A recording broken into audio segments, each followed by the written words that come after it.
Hey there, B-Siders. Welcome to another episode of Bravo for the B-Side. This is Danny. And this is Jim. And today, special episode. I think it's our first of the year, our first interview of the year. Am I wrong? Since coming back. Okay. Yeah. Yeah. We have got with us today the incredible David Ryan Keith, one of our favorite people. Hello. Hello, David. I'm back. Welcome back. B-Siders, if it's been a little while, because it probably has, David is the writer, director, everythinger for the Redwood Massacre, Ghosts of Darkness, Redwood Massacre, Annihilation, and the two newer movies, I Am Rage and Primal Game, just in the last couple of years. Primal Games came out this year. Yes, it came out on May 6th. Yes. Not that many people would know that, but yes, it's out. Oh, well, let's start with Primal Games, because we have talked about this multiple times on the show. The journey of this, you sent us the script when it was really fresh, and we read through it and everything. But this particular one you sold to someone, and it somehow came back to you to make. And let's talk about that journey, because this is really, I mean, it's kind of awesome. I completely forgot about that, actually. It started off as the first ever script I wrote to try and sell to someone else. So it wasn't like doing an indie movie. I would just type, there's explosions, and because I knew I would never make it. And it made its way to one of our producers that was making bigger movies at the time. And he got interest from a writer, the guy who did the Michael Bay movie, The Island. Okay. And it was moving along. It got to the point where they were going to get rid of me. They were going to option the script, by the sounds of it, get rid of me, redo they liked the concept, not necessarily the script. And it was going to have a big martial artist attached. And then COVID happened, and it died. So I kind of forgot about it for a couple of years. And then after kind of COVID settled down, we started pitching movies again. And Primal Games was just one of, I think, 3 movies I pitched. Mm-hmm. And the distributor, that's the one he picked. So it was kind of like a mad rush to squeeze the movie back down to indie film we could actually film. Okay. On like $250,000 as opposed to, I think it was like $5 million they were talking about, which is still low budget for the bigger movie, but it's big difference for some, when you're squeezing that into an indie film. We talk budget numbers too, because there's ones out there, 5,000, 50,000. I mean, it's all over the place, and a lot of people who self-finance. A lot of stuff that we've seen are like first features for some of these folks, and I don't think the budget's accurate, because I don't think they actually track how much money they put in, because we know like our other friends Cliff and Marty and Jeff with their films in the beginning, it's out of pocket. You're paying for stuff and you don't put it in a ledger. And then at the end, they're like, well, I don't know. I think maybe the budget was $6,000, but we spent like 10 or 15, that kind of thing. So it's always kind of hard to get budgets on stuff and understand how much you can do with little bits of money and the stuff that's just way out of reach, no matter how much you want to try and bring it down. I mean, we're kind of lucky because we've throughout our movies, from like 0 budget to medium budget to the last 3 movies are about 250,000, which kind of is the ceiling for like indie movies before you move. It's more of a risk. If you go past 250, it's a risk to get your money back. So we know now, we're pretty good at knowing when we get a budget, what can we actually do for, if someone gave us 50, I'd be like, well, you can't blow up that building. But I'm pretty good at like making the scripts more filmable. if that makes sense. So the Primal Games script, because I was just like, oh, spaceships and, da da da. So yeah, it was harder to actually crunch the script down to an indie level than it was to actually write it for a big budget, if that makes sense. Sure. Yeah. And this one, I mean, even with the budget you had, you did a lot of CGI in this one. I think more than you've done in your other films. Yeah. And well, that was the big problem for me when they picked that movie. I was like, oh no, it's going to have CGI. And at indie level movies, that's the killer. So I kind of condensed it down to the most simple effects we could. And even then, at the end in post-production, it was the one thing that still kind of tripped us over. And it's still the one part of the film which really makes it look like an indie film, if you know what I mean. You can't get past the fact that the effects cost us, I can't remember, it's like maybe $5,000 or something. So that's what you get for $5,000, unfortunately. I don't know. I mean, because when we covered it, there are indie films with CGI that you can tell. This was like they had $40 and they spent 38 of it on a effects pack and tried to make it work. Yours were not like Marvel Studios level where they take 2.5 years with 11,000 engineers putting this stuff together. But it didn't detract, and that's to me the big thing. It fit in. And we had a whole big conversation about blood effects in films. And even years and years ago, we talked about it, how it actually made more sense from a safety standpoint, because if you don't need guns that, even pretend to fire, with muzzle flashes and stuff, you can add those in. And I mean, the costs, you save money doing it this way, but you got to spend more money doing it that way. But we had a big talk about it, that whole thing, with the, was she the producer or the armorer? On the movie Rust? The Baldwin film where she got shot. Oh, wow. That wasn't that long ago, David. I don't know if you heard about it, but yes. Alec Baldwin on that film. All of our stunt guys are from Los Angeles, so they know very well about that movie. But I mean, that was the whole thing, was the amount of energy and safety that you need to put into just putting a squib on somebody just so it can pop, and hopefully you get it in one take. Otherwise you got to do it again and again and again, as compared to adding it digitally. And I mean, I thought it was great. It looked wonderful, and it was so fast moving, the action scenes in this one. I guess I can say it was really good. There is a mix. There was, I think, Hannah, who had a Glock, they really did have the real muzzle flashes for that. Okay. But the problem we were facing, and we even had all the equipment to do from our last films to do the blood effects. Right. And it does look better, but it just takes so long. It takes so long to do, and it never ever works first time. And in a film like Primal Games, we just would never been able to have time to do it. And the same with Hannah's gun. It looked cool, but by the time you had to reload it and do this, and and by take 2 it wasn't working. I was just like, listen, we're going to be putting in the digital as much as pains me. We're going to put the digital effects in. Let's keep moving. Yeah, sometimes you just need to get through the day.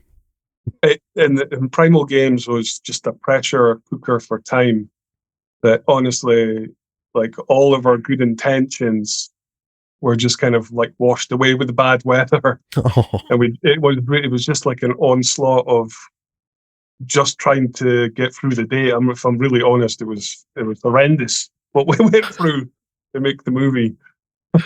Well, you did answer a burning question we have had. And so her name is Hannah, and we were not sure if it was Hannah or Hanaj, because you never know. So, Hannah, if you're listening, our deepest apologies. We've apologized multiple times every time the name has been spoken, because we've done it one way and the other. We're like, well, 50-50.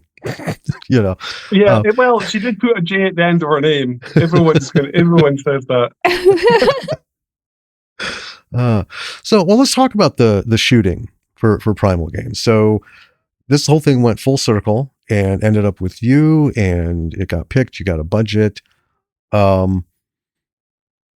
Was Hannah, because of I Am Rage, was she like a top consideration for you? Yeah. I'm trying to remember. It was such a traumatic shoot. Even the pre-production for the film was just so eventful. But I think when we pitched it, I think the distributor quite liked Hannah from I Am Rage. So, and it just kind of fit her. But it was weird because he was like, she can be in the movie, but she must be blonde. So it was like, okay. the whole film, it was so rushed. I think I say this every time I speak about my movies.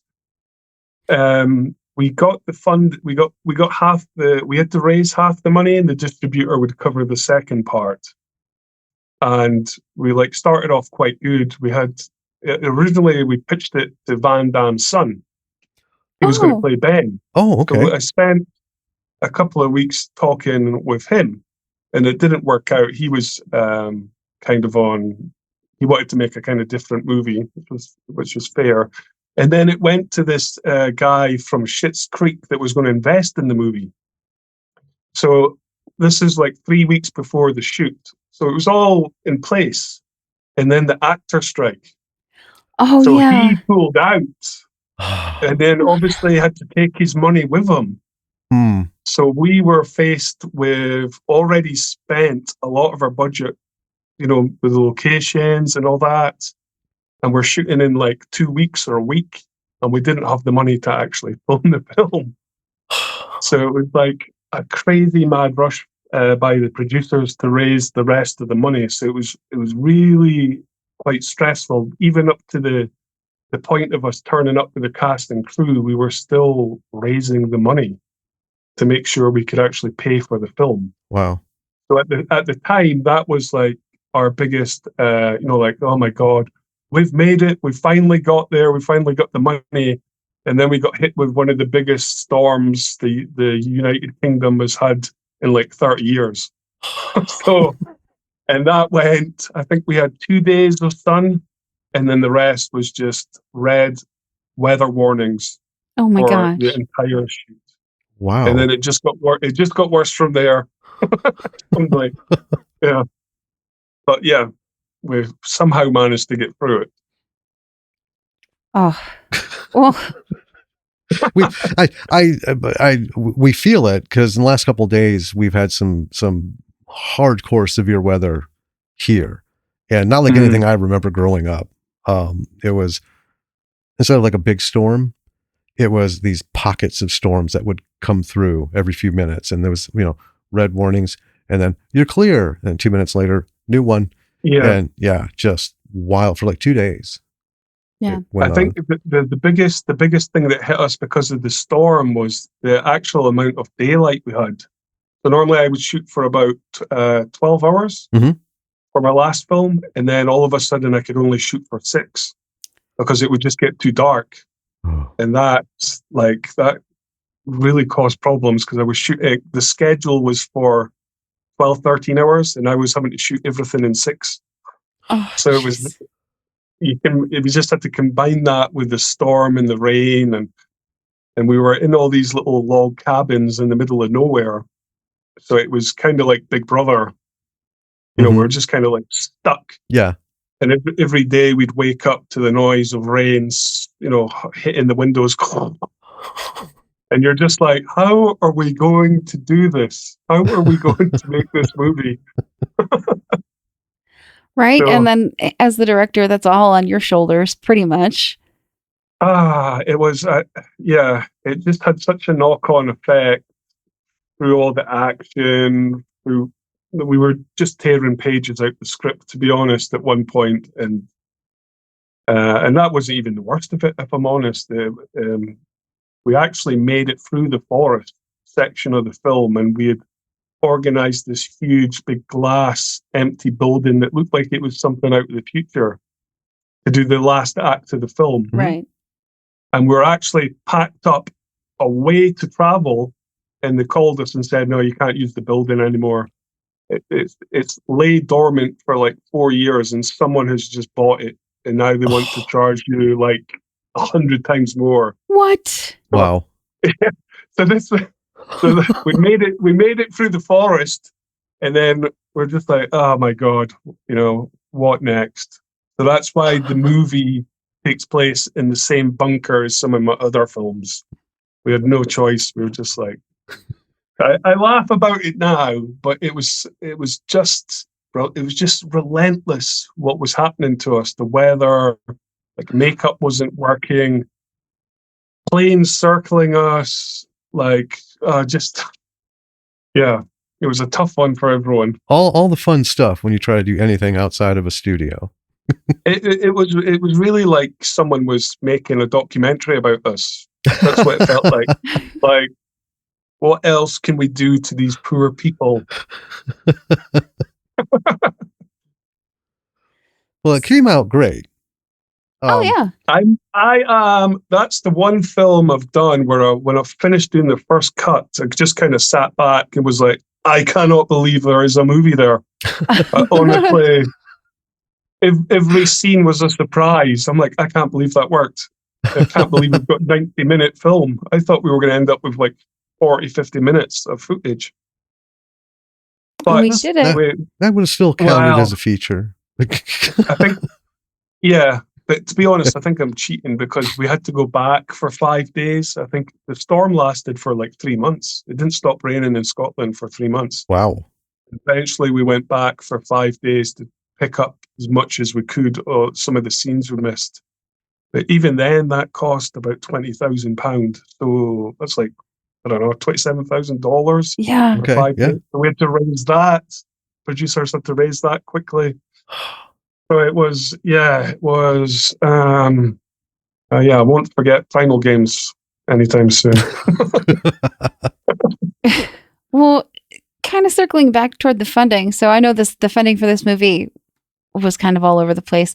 How does it compare to how you get funding for your other films? Because I know we have a lot of viewers who ask about funding and stuff a lot, like how do you get started with funding and what, what does that process look like? So I was wondering what that looks like for you and, in comparison to Primal Games and how that went. Well, the way I do it, and it's not sneaky, but you have to have a film before. So I'll say my last film was I Am Rage. So I'll start the process of raising money just as that's coming out before they can tell if it's going to be a success or not.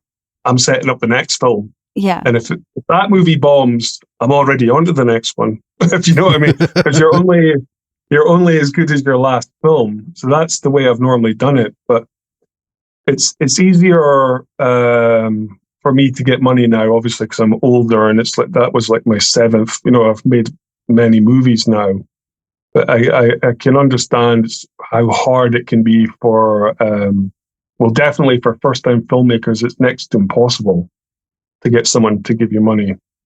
And the only reason really they started giving us money is because we were lucky enough to be able to self-finance our own movie, get it released, and have that movie make a lot of money for the distributor. And that's when the doors open. Okay. It's like I always try to explain to people, it's filmmaking, but the film business side is like 95%, and the creative side is the 5%. It's essentially like a business like anything else. So you got to really think about the product you're wanting to sell. That's why I make like cheesy, over commercialized movies, like horror, sci-fi, martial arts, because we're trying to hit like a broader audience. Mm-hmm. I think if I ever made a serious drama film or did the script, they would say no straight away to give him the money. Is that something you'd want to do, like a serious drama script? I think I'm too deep into the cheese fantastic movies now. And to be honest, I think that they're quite fun to make. Oh, like, yeah. if you martial art or horror. And actually, sometimes when I am just filming the dialogue, it does get a little bit boring. So it would have to, if I did ever do like a serious movie, it would have to be I don't know. I think I'd still get bored. I need someone to kick someone in the face or something. Or slice somebody open, play with stuff. Yeah. Yeah. I think that's the one thing, though, that I remember when I worked in the industry years ago, and it was so serious, like the step above indie films, where there's a lot more money involved, and it is really serious business of making films or documentaries. And that was the kind of thing that took me out of there. It just wasn't fun. And I grew up, as a kid, making movies should be fun. And I think that's kind of what maybe drawn me to make over commercialized films that are, well, sometimes can be fun to make. It just depends on the weather. Yeah. So I want to broach this little subject. So we're watching Primal Games, and to our surprise, showing up on the screen is a little you. Oh, yeah. And we looked at each other and we're like, oh, is that David's boy? Because we were trying to do the maths, right? Because last time we talked, he's just this little fellow, and we're like, yeah, it's been a while and stuff. And I'm like, well, look at him. That's definitely his. And I don't think we laughed so He's hard. a mini David. At the whole thing that went on, and then he gives the grenade and he walks in the woods, and we're like, David's not going to blow up a kid on. Yes, he is. So what? We actually, I think that wasn't in the original script, but we added it in the pickups. So we got him up there, and I think it was my wife. She got him the same costume as the guy being his grand. He's wearing the same version of the costume. But when I think it was the stunt coordinator, he also was one of the producers. I said, I'm going to blow him up. He was so appalled by what I had planned. He thought it would actually hurt the movie.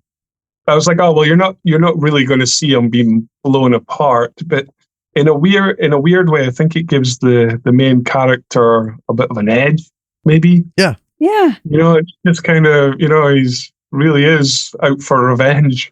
He's willing to blow up the kids. But he loved it. I mean, he went into school and told his teacher he murdered someone, so they probably phoned the police on me.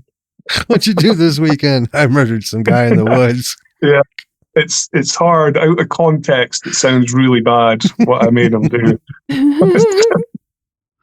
So it got a really big laugh when we premiered it in America. Oh, good. Yeah, they laughed at it rather than being shocked. If we hadn't known you and known that he was your son, I mean, it was funny, but it was just the idea of wow, I blew up a kid. That was just so, because I honestly I don't remember it from the first copy that we got. That was not it wasn't even mentioning kids. It was actually a much more violent scene. I remember, and we had to cut it down because all the effects weren't working, and we just kind of simplified it to that scene where the guy just got his head blown off, which didn't really work in CGI, but it was just one of the many compromises we had to make just to get that film finished, if I'm honest. So with I Am Rage, that was your first foray out of like strict horror, because we were just coming out of Redwood Massacre and Massacre Annihilation. With Primal Games, though, this was with I Am Rage, you still had just a handful of cast, right? It was the primary characters all conflicting with one another, getting into physical confrontations up until the end. This one, there's a lot more bodies in Primal Games. What was that like for you, going from like an initial action to something where, there's got to be a lot of coordination, the shot setups and everything, because you got literally a lot of pieces moving on the board, and they all have to maintain that energy and that drive as you're going to piece all these things together for this big, combat scene. Yes, it was. There's maybe about 30 of us up there, and I think that was the same maybe for I Am Rage, but the I Am Rage was, it was more like set fights. They would move here, fight, move somewhere else, fight. Right. And for Primal Games, we put aside 3 full days for the big action scene, which was, for us, that's a lot of days to take off an 18-day shoot. And by the end of it, we'd lost about 4 days because of the weather. Mm-hmm. And it was the same stunt coordinator as I Am Rage, Chris Torres. And it's a shame he was just up against it. It was the weather was so miserable, and everything just takes a long time, regardless of how battered you're being by the rain. And we just filmed as much as we could, and even then, we didn't even film everything that those guys had choreographed. Every night, those guys would be in their cabins working on the action, and then we'd come out, get hit with rain, have to wait. Or I remember there was a scene where Hannah comes and hits a guy in the head, and then she looks to John, and he looks back to her, and all of that just takes time to shoot. And in the end, we're just gonna have to kind of just shoot whatever we can and cross our fingers. It works. And most of it, to be fair to Chris, it really did work. There was just, in the pickup shots, I only had to go back and just fix some of the continuity, because we were just everywhere. It was a mad, I can only explain it as like a mad orchestra of running about, shooting as quickly as you can, moving on to the next part, shoot as quick as you can until you run out of light. So we really were just chasing the light the whole movie. Okay. It was kind of ridiculous. So I kind of feel sad for Chris, because there was a lot of stuff he did that was never kind of realized properly. Oh, because we just didn't have the time. Yeah. So it would have been a much bigger scene, I think. But on the flip side, you don't normally get to come back and do pickups. So I was able to edit the scene and then add stuff. So it kind of worked out. Yeah, it worked out in a weird way, maybe better, actually. Nice. Like all the drone stuff that wasn't in, that got removed from the script. And then we would look at the footage. The guy with the drone pilot was filming the camper van. Mm-hmm. Mm-hmm. But as the camper van was resetting, I'd be able to take some of that footage and use it to put the effect of the drone sequence attacking them. So it was all just kind of nice.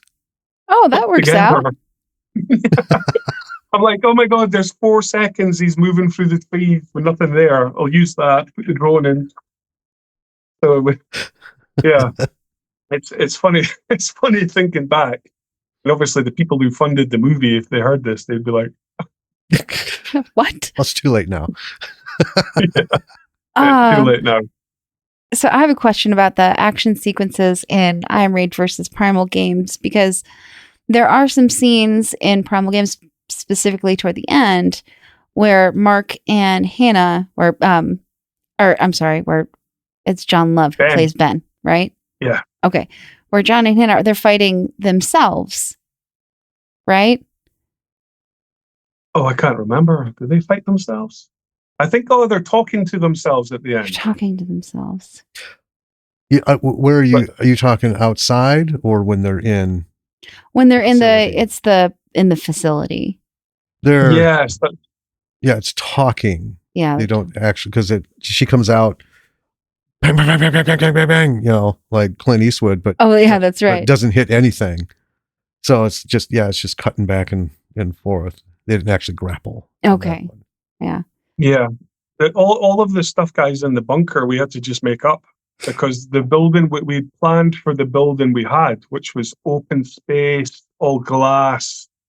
And then when we went down in the bunker, Chris, the stunt guy, he just had to literally make up all these sequences on the spot because none of it translated from our original script into the location. Okay. So even the bit at the end when they were talking to themselves was kind of made up in a weird way. It was just so different. And even I remember on the last shot, we're like, that's a wrap. And everyone's just kind of looked at each other because we really thought we had no film. Zero. We were just like, this has not worked. In fact, I think the very last shot, and it's not in the movie, but we had Hannah in a body bag, and they zipped it back up, and I was like, how fitting is that? The last shot, our lead actress is in the body bag. The end. Yeah. All around. There we go. Let's jump into horror for a second. Now, before we began this, you were talking about Redwood Massacre 3, possibly for our viewing pleasure sometime down the road. Is that? I think maybe early next year we'll be shooting that one, I think. So I have a question. Are you doing it in Vegas? No. Okay. Because last time we talked, you were like, you wanted to go to Vegas with this. Well, the real truth is I got forced to put all that stuff in by one of the executive producers. So they really thought they were going to carry it on that way. And then the film didn't do as well as it should have, even though it had Danielle in it. So the franchise, I'll put in loose quotes, died not long after the film came out. So when they got back, they said they want to do an origin movie. So I was like, well, we'll set it in the 80s and we'll kind of do it that way, a bit more blood and guts, a bit of comedy, that kind of thing. And that's how it was kind of set out. It's like a low budget movie. I think maybe from the distributor's point of side, it's like a cash grab. It's like, like there's one more. Let's, take the money and run kind of thing, which I'm okay with. But yeah, I was kind of surprised they came back looking for a third one. Let's do it that way, because the audience aren't exactly knocking on my door, saying, "Where's number 3?" Because it's funny. So because we have not a massive group of friends and everything, like hundreds and hundreds and hundreds, but we tell people the movies that we watch for the shows. If you're looking for a movie and you don't waste your time on this one because it just missed the mark. It was like somebody put a camera down and just like shot what was going on for 119 minutes kind of thing. But with the Redwood Massacre ones, we tell people about them and then they watch them and they're like, "Oh, yes." What factors do you think? Because I personally don't see why, as a horror movie person, and not trying to pick any particular kind of horror movie, because we like zombie movies is like number 1 with us, slashers number 2, and then like Japanese horror level, excessive to beyond the point of reasonable belief gore. The blood that spurts out at 320 psi. It's just crazy, but they're fun, and all the people that we talk to and gets around in the groups and stuff, they really love this stuff. What do you think? Yeah. Is it like a timing thing? Is it a distributor not pushing right? Or I don't know. I remember when we pitched the first one and the distributors were like, no one's going to watch this movie. It's, it's going to fail. And as a result, we got like a pretty good deal on the film. And then lo and behold, we got like Hulu deals, Redbox at the time, like before the movie even came out, was in massive profit and then went on to do really well. And to be fair, the audience was split down the middle of, I really like it or I really hate it. Right. That kind of thing. But I think there is an audience that just likes traditional, simplified horror, like slasher. Yeah. And and even though our movies are full of the tropes that you're always like, someone hears a noise and they have to investigate. Some people actually do like that. Yeah. And when we tried to change it on Redwood Massacre 2, where we made the cast a little bit smarter, and it actually, people give us just as much grief for doing that. Oh, sure. Really?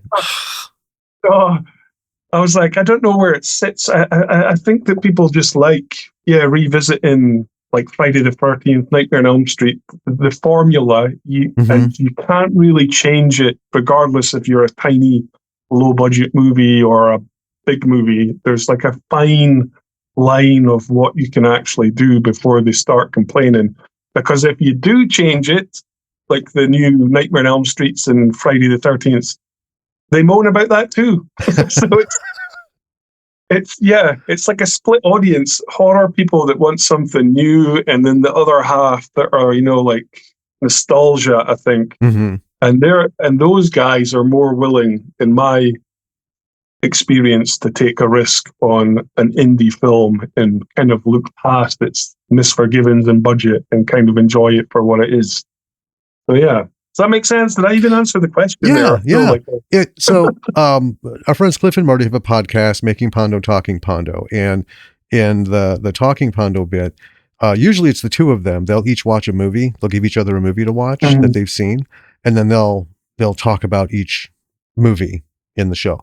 So we've been on there a couple times. And one that we all watched and talked about was the original Friday the 13th. And it's funny because we've brought it up, as like horror, this is where it began, this whole process of the camp slashers and stuff.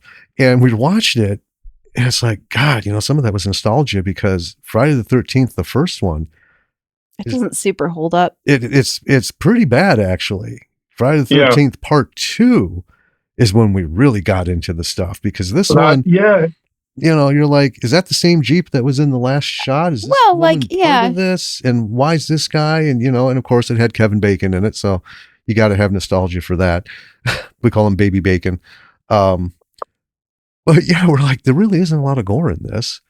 Not a lot. No. There's the money saving knife coming down. And then you hear a bit of a, but they're already cut into another scene. You don't actually get to see what's weird is a lot of people kind of remember that Jason wasn't really in the first one. He wasn't at all. Not at all. It's his mom. Yeah, so that is the weird one. And you're right, it just kicks off at number 2, and that's where they kind of settle into this classic slasher, this unstoppable force with a lore behind it. I think one of the most I remember this because I had subscriptions to all the horror movie magazines when I was a kid. And I remember most of this one article as part 2 came out for Friday the 13th was the machete in the wheelchair guy's face. And, I do remember that. That was like one of the first, as best as they could, the impact. And then right away you see it, and then, and it was like, oh my God, they attacked a guy in a wheelchair, and then in the same breath, but that was awesome. The effects were sweet, and he's going down. So yeah. I get that. I don't know. I think you're never ever going to win with horror fans. Because if you look at the Terrifier franchise, right, which is another independent horror franchise, the audience is split on that as well. There are people who love him, and then there are people who go, it's too much. They're too depraved. They're too gross. Yeah. It's just a fine line that I'm trying to think of a horror where I think it's, where they really nailed it. And I can't really think of any, where everyone's been happy with it. Nope. Not really. No. I mean, I guess it really just comes down to people are too different. Like, we love horror. So that's a very generalized thing. We love your approaches to horror. That's a very more finely focused thing. And we have a couple other focuses, but then there are things like It Follows. When I watched it, I was like, oh my God, is this movie going to end? Because this isn't it. It's not a horror movie to me. You know, it was just boring. I didn't like the premise at all. But we've seen things like what was one with Toni Collette? Hereditary. Yes. Oh yeah. Yeah. That was creepy in a lot of weird ways. That was really creepy. I thought that was definitely one of the best horror films they've made in years for me. I'm trying to think. Something, I hardly watch horror movies at all now. I don't know why. I think it's probably just because I've got kids. I think. Oh yeah, that hurts. That hurts viewing time. Yeah. Yeah.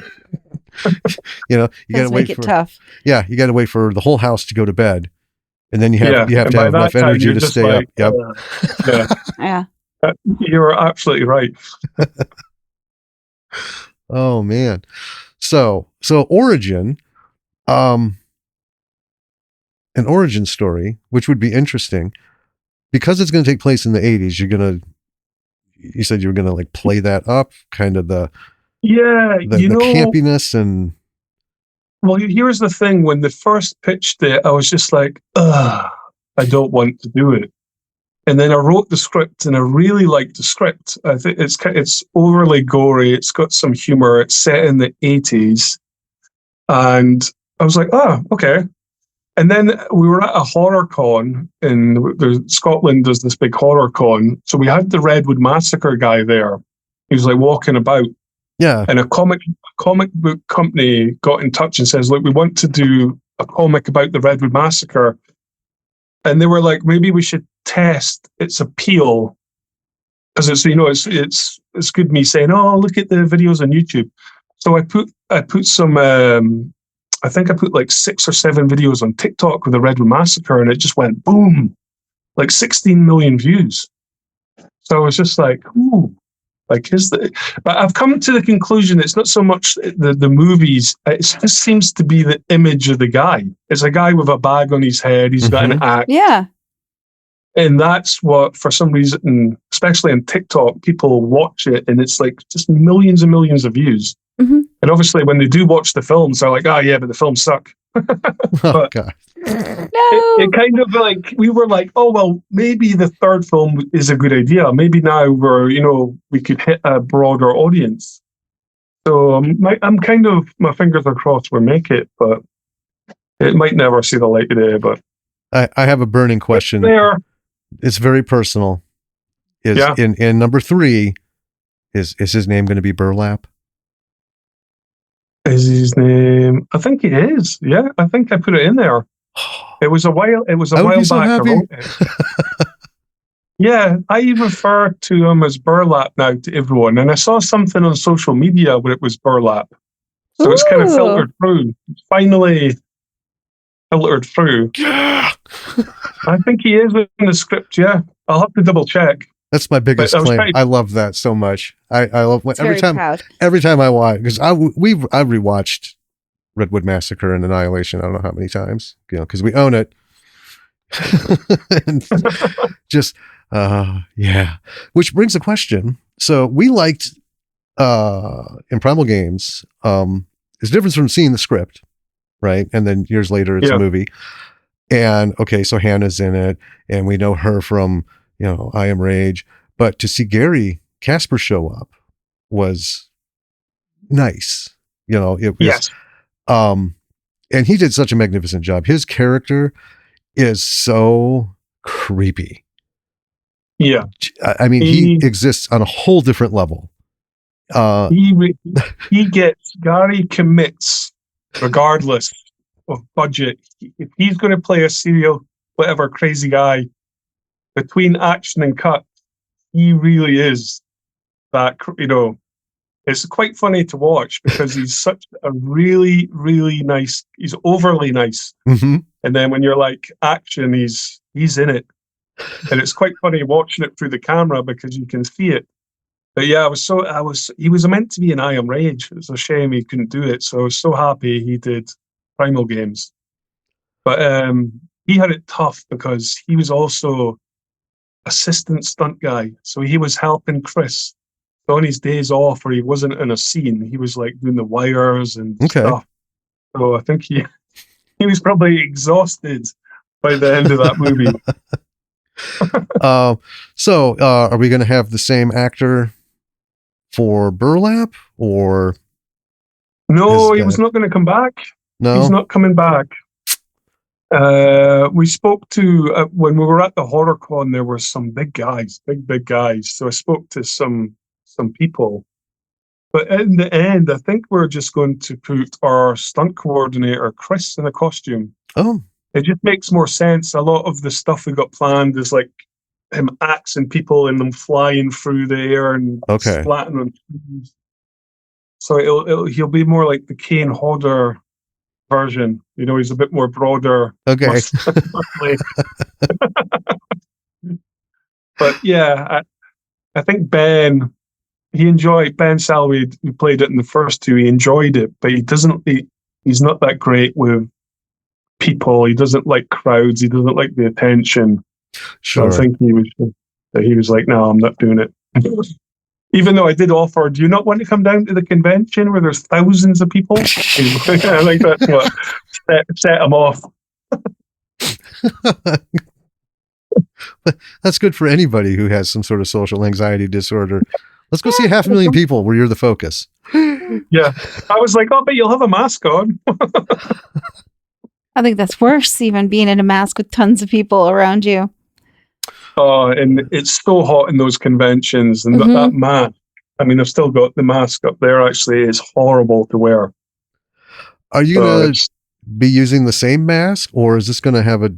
I don't want to, don't have to do spoilers. I was just curious. I think, yeah, it's actually a funny way we get him back into the costume, and I mean, I'll tell you because it might not get made, but the whole movie is built on the legend of what happened, and there's this crazy 80s guy with a mullet. He's got this whole like really cheap exploitation camp, like the Redwood Massacre tours. So he invites all these idiots to go on this terrible camping trip.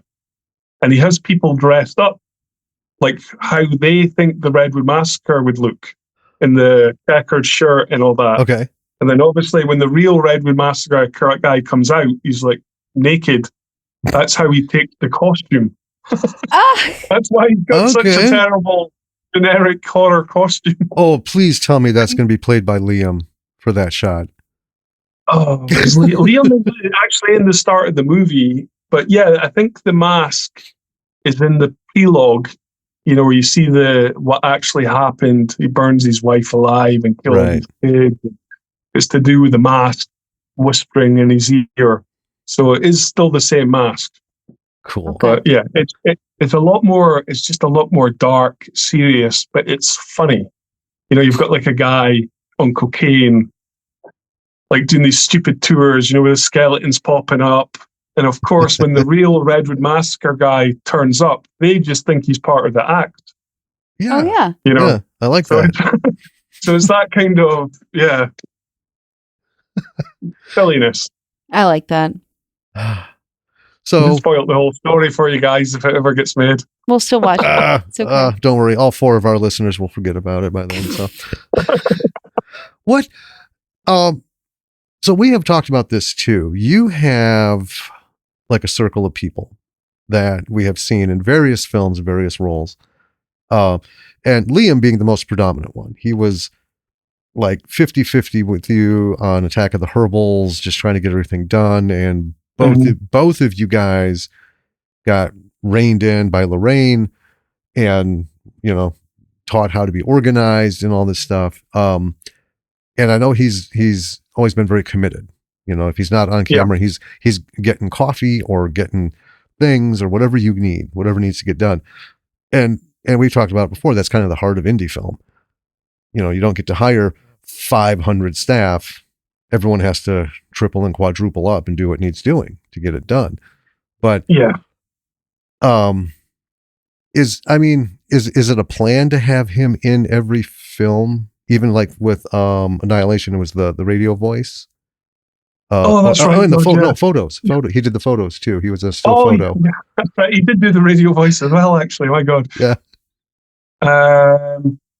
Yeah, I mean, as we've got older, he has like a real job. So it's harder for him Yeah, I'll say that, a real job. It's harder for him to like commit to a whole shoot. Right. But what we use Liam now is like a second AD. He's someone that, as the first assistant director, kind of gets beaten down. We know at the weekends Liam was going to be coming in shouting at people, and it kind of like picks it back up. And I can't remember. I told him I wrote the part for him to be in part 3, but he hasn't done as much acting. I don't know. I think it's just because we're getting older, and he's just like, I don't know. I don't know about being in these movies anymore. But he still loves the process of making them, if that makes sense. I think I've embarrassed him enough. Well, we love it because it's kind of like a Where's Waldo. With every one of your films, we're looking for Liam. And is he going to pop up in the background, or is it going to be a voice? So we listen to like radio communications and, all the things that are going on. So we have this like heightened sensitivity because he is just this like delightful Easter egg. Yeah, we play little games with ourselves to find him. I'm trying to think if he was in Primal Games.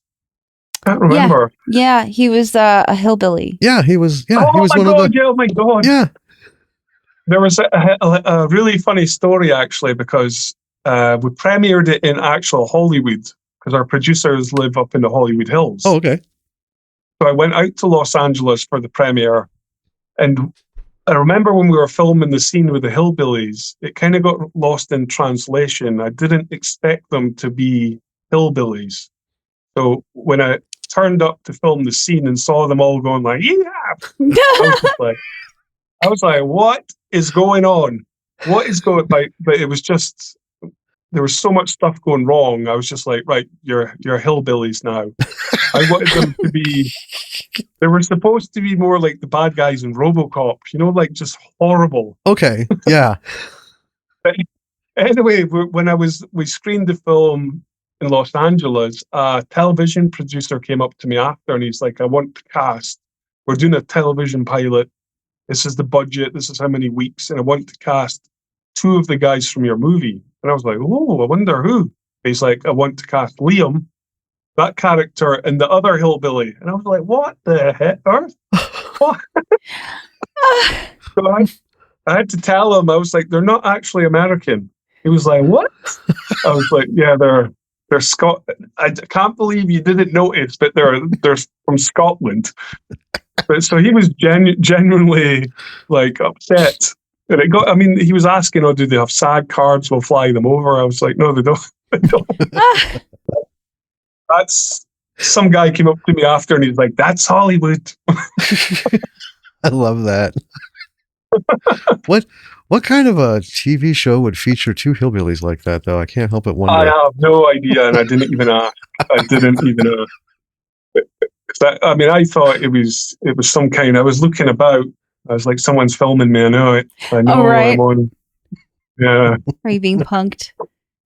But yeah, they got really good laughs actually at the showing because I was just kind of like, the hillbilly scene's coming up, and we're playing it to U.S. citizens.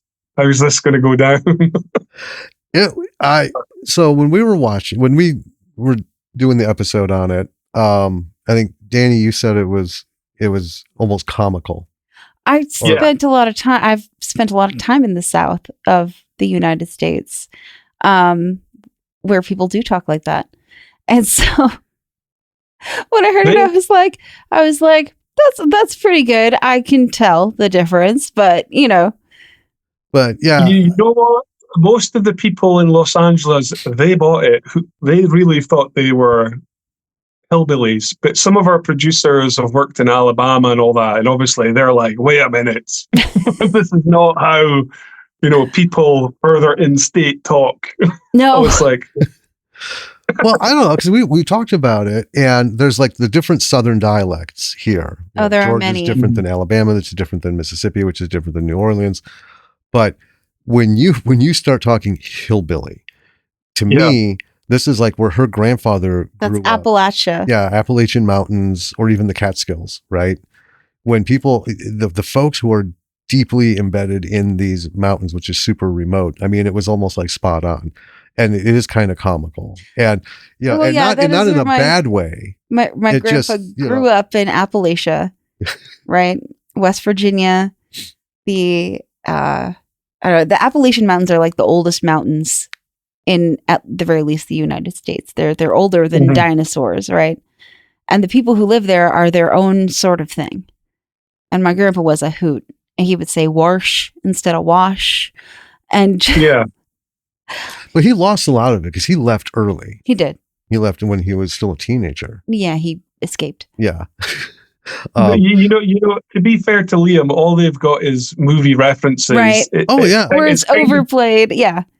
yeah, and it's like me watching Braveheart, and I'm just like, that's not how Scottish people sound. So Well, I mean, let Liam know perfect because I'll let them know. as I'll let them know. if anything else, in every film, every character is a caricature of something that we're trying to, put in that main character or whatever. It's always a little overdone. Like Tony Stark, there's no Tony Stark on planet Earth, but there are people who are very similar, and you just got to like amp it up a bit.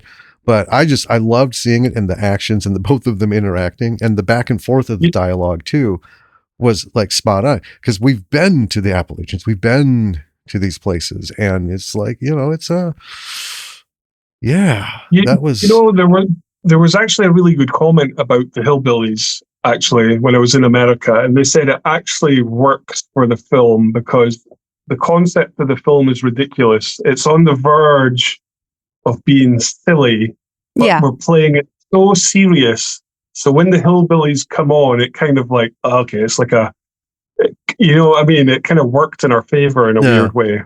Like, we're not that serious, but well, Yeah, it's a little breath of levity. well, Yes. yeah, and I think it really kept it from being super serious to the point where it would be absurd, where it's like, so this is a theme park for just serial killers, right? I mean, the movie's so stupid. They've got like spaceships firing lasers, and they're so in a weird way, I'm glad they did play it like that. So it fit. Yeah, it's really I'll good. find out when the reviews finally start coming in. So one thing we wanted to talk about, like I had mentioned, a lot of questions come out on there's a lot of people making films, and it's not so much anymore, but like Amazon way back, like many years ago, because we were trying to get they had two things going. One where you could submit your film to scripts, and we had submitted some scripts, and it goes through this whole doctoring process and blah blah blah blah blah. Oh yeah, back when they were doing that. Yeah, They're not doing that anymore. no, they don't do that anymore. Well, Amazon was a really great place. That's where we found a lot of independent films, like ultra low budget, like Herbal level budget. Not so much anymore, but No. it was a pretty easy thing to do. You could slap this thing together, get a final edit, and then submit it. And they'd add it to the library because they were thirsty back then. They couldn't get big name films. That's the thing. They did the old bait and switch. They built their content on the back of all indie filmmakers. Mm-hmm. Yep. Finally brought the audience, and then they did the great cull where they got rid of like 90% of all the indie films. Yep. Mm-hmm. Which happened 5 years ago. So yeah, it was kind of sucky at the time. It was really frustrating. Well, I mean, we've talked about it because I'm lucky. A lot of my movies still remain, so I'm like, but I could see it coming. The price per watched, I can't remember how they did it, was starting to come down to it's almost worthless now on Amazon. So I was like, they're a way to just obliterate all of us indie guys, and they did. They really did. Yeah, because when we look for something, I mean, we do B movies and independent film, but we want to try and find stuff like Attack of the Herbals, somebody who, you can watch it and you can be like, this is what we call an earnest effort. They did everything they could with little to no money. And, they did what thousands of other people talk about doing, but never do. They made a film, but we can't ever find anything hardly anymore. And I know there's like 100 other services. There's things like Prime, all these things you can subscribe to that have like independent films and stuff. And it's like, well, I don't know how many services and channels am I supposed to keep track of? It gets really difficult, to find stuff. And some of them come and go pretty quick. Within a year, it's like, oh, that channel is gone, or whatever they call it, that streamer. So going back to like Attack of the Herbals, we had talked a little bit at the beginning of what next? You have your movie and just kind of that process. But I'm curious, as your career progresses and your credibility gets higher and higher and higher, because you have all these things and you have bigger films and you have bigger returns, and you're getting the projects done, and you're not sitting back and for 10 years and then showing up and saying, okay, I'm going to make another movie, how that process changed from then to now. And, like I said, the big question is, how can it make money? And if it can't make money, how do you get seen so someone knows you made this movie? Yeah. It's a long road. Our whole formula was at the beginning, let's increase the budget every film until we hit that 250. And then it just became obvious from there that actually at $250,000, regardless of even Danielle Harris is like a kind of no name, it becomes quite risky actually, because the markets are so saturated with movies. Mm-hmm. There's so many films that it's actually driven down the price of what we used to sell films for to different territories like Canada, like that's how you normally make a lot of your money. Yeah. And now because distributors can be like, nah, we'll give you $1,000 because I've got like 20 of the same films that'll take that low amount. We're not going to buy yours. So it's changed so much. And it's the same as the big studio films in a weird way. That's why you only get comic book films now. Because everyone's just so scared to try something because they are scared it's going to not make money.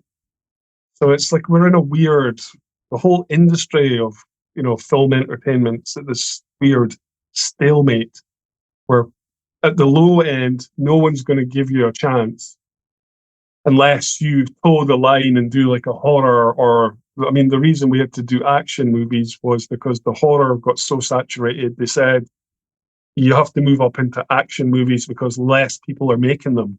We can sell them for more. So it's like, it's weird. I don't know. We're just in a stale creative pot at the moment. So what was the first step? Do you find a distributor, or do you do festivals, or what did you do, or Well, this is the thing. They tell you festivals and all this kind of stuff, but the festivals don't do actually anything. How many people really go to film festivals? And when you put it to the broadest audience, festivals are a tiny percent. But normally, back in the old days, you would. Well, this is the thing. This is the catch, right? No one will give a first-time director any money because you haven't done a feature movie. Right. So you're caught in this loop. Yeah. So and that's the only way we could break the loop, was by luckily having enough money to make our own film. And Redwood Massacre was about $35,000. And obviously not everyone's got 35, even though it's micro budget, not everyone's got $35,000 to make their movie. But for us, the step that kind of pushed us through wasn't trying to be a filmmaker, for instance, I'm going to make an original movie and it's going to be like this and that. We were just like, right, where's the lowest budget audience? Horror, slasher film. So we're kind of moving in, right? We're not trying to find an audience, right? Here's the horror audience right now. Let's see if we can grab the slasher audience. And if even 1% of them watch the film, we've got a chance of making money. Okay. So that's how we kind of approached it. And that's what kind of Redwood Massacre luckily became like a little sleeper indie hit. And it's so true and depressing, but as soon as you start making other people money, then the doors will open for investment. But the problem with that is you're only, and I keep saying this, you're only as good as your last film, because if your last film doesn't make any money, it's going to be a lot harder to try and get the next movie up. Yeah, nobody wants to repeat that. Yeah, that's why I always try to do the movies as one's just coming out. I try to get the next one going just in case it totally fails. But then, like, on the flip side, I've had to, like, not sacrifice, but I am doing kind of cheese-tastic commercial movies.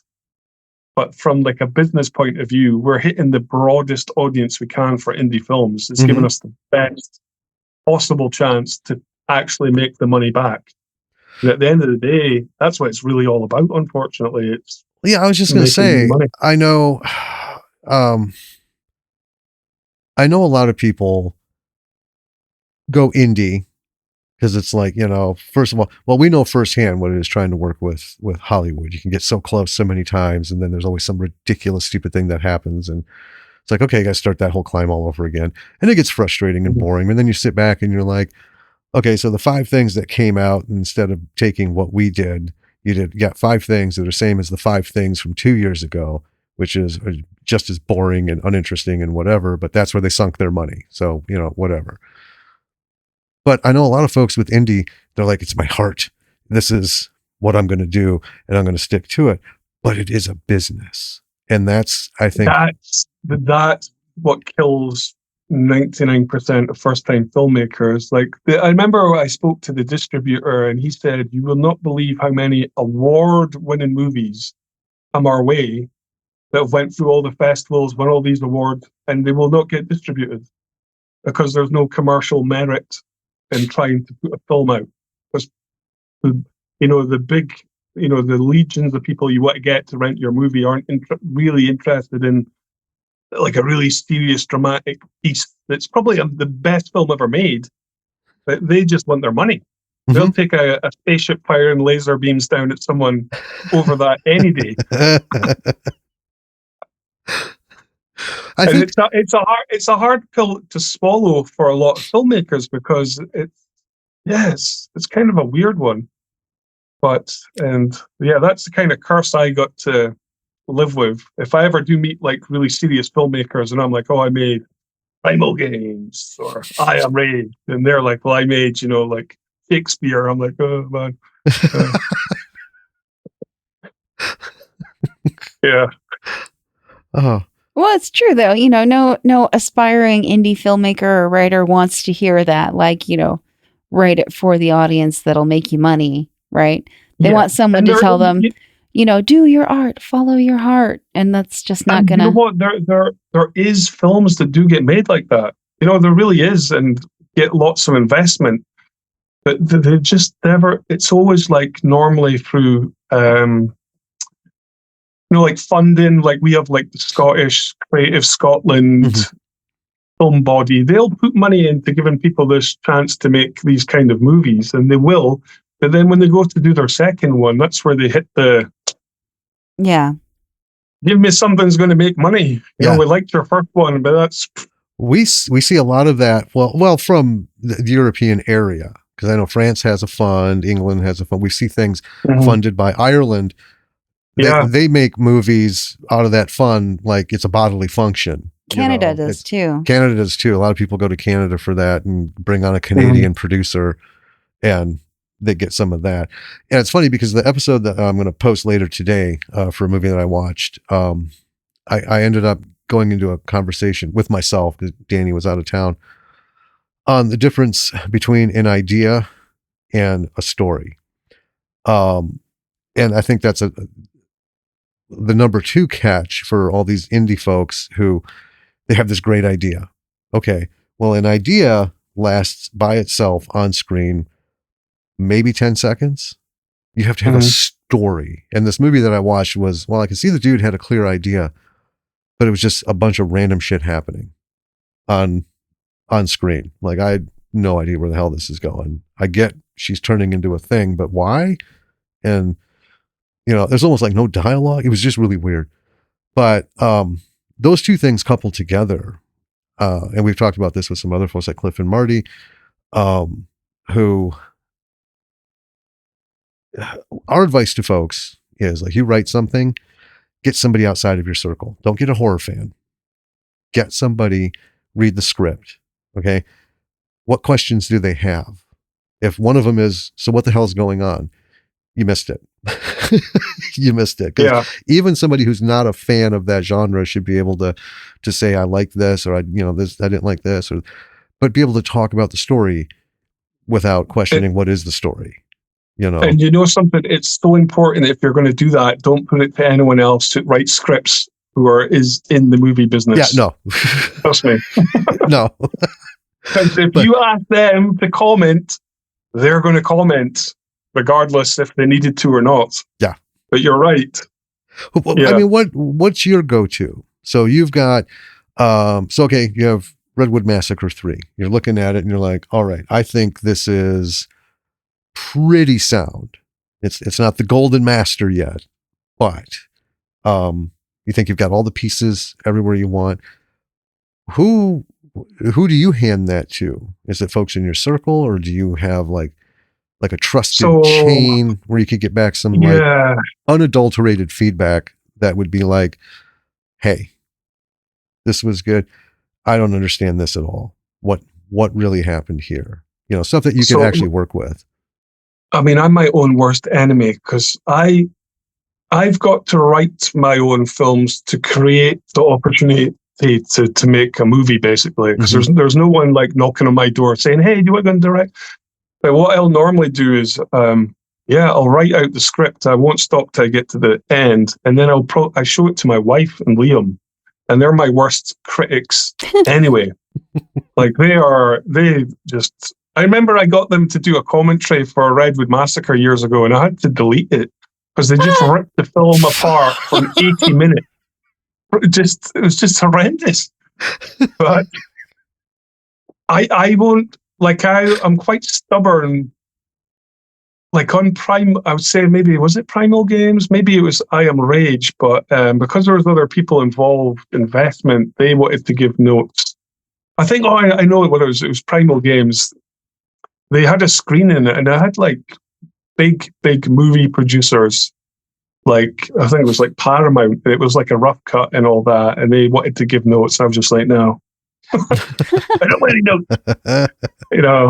No. I kind of dig my heel in. But before we make the movie, I try not to get that many opinions, because I often I find if I ask for an opinion, I'm going to get it.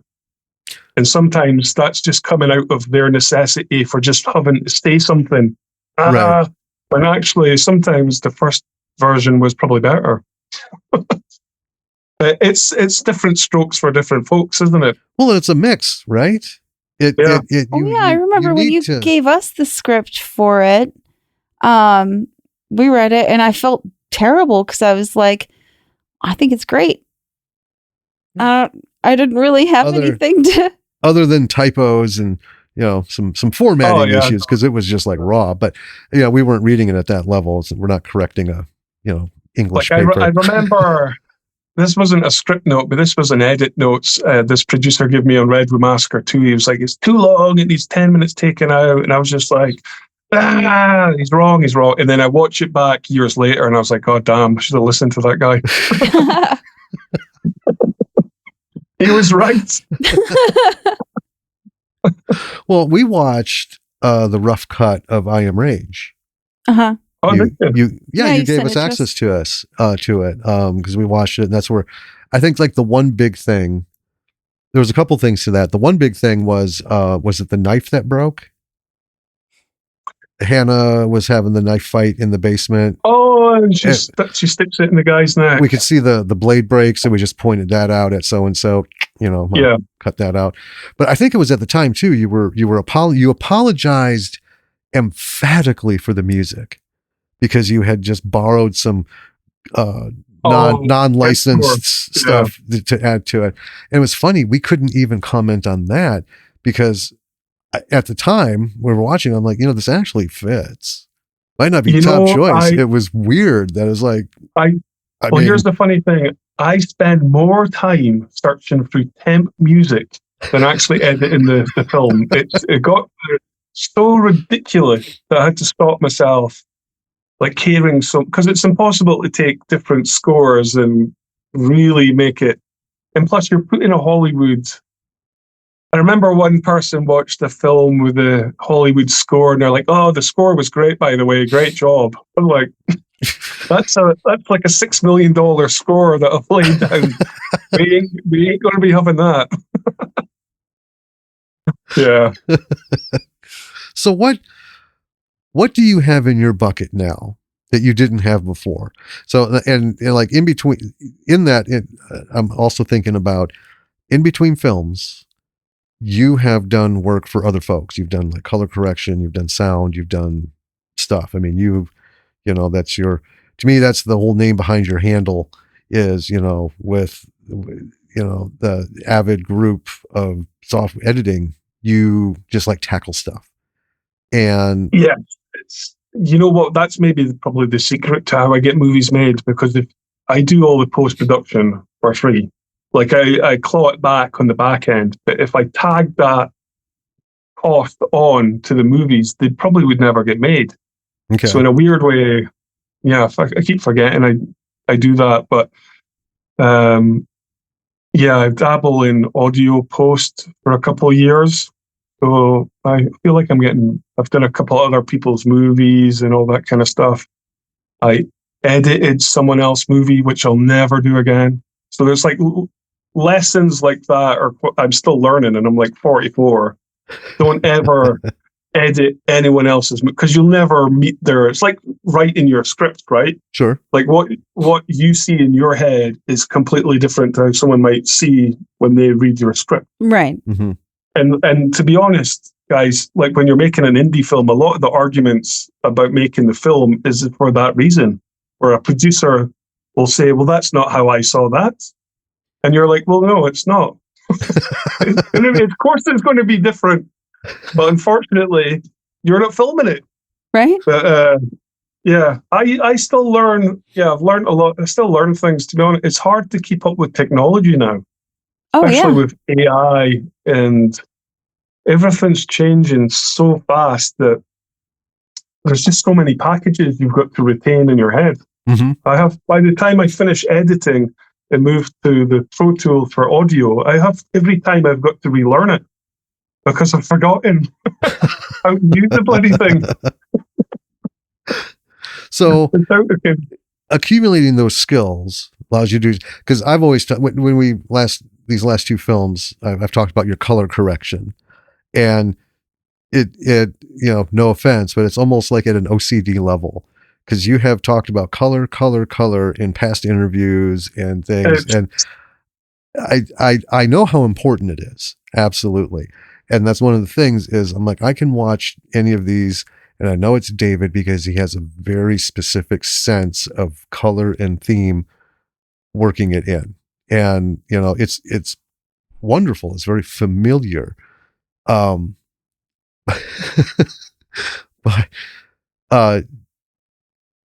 would you ever feel comfortable?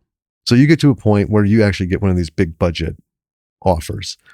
You get to do a thing, but you just can't sit at that console. You can't do it. 1,000,000%. I did it with I Am Rage. I got someone to color that. That was my first movie. Someone else colored it. And how did it feel? And it felt so good. The problem I've got with color grading is I'm not a professional color grader, and I go through, like, if my wife was here, she would tell you, I'll spend the whole day color grading a scene, looking at it in depth, go away for a cup of coffee and come back, and I'm like, oh my God, it's awful.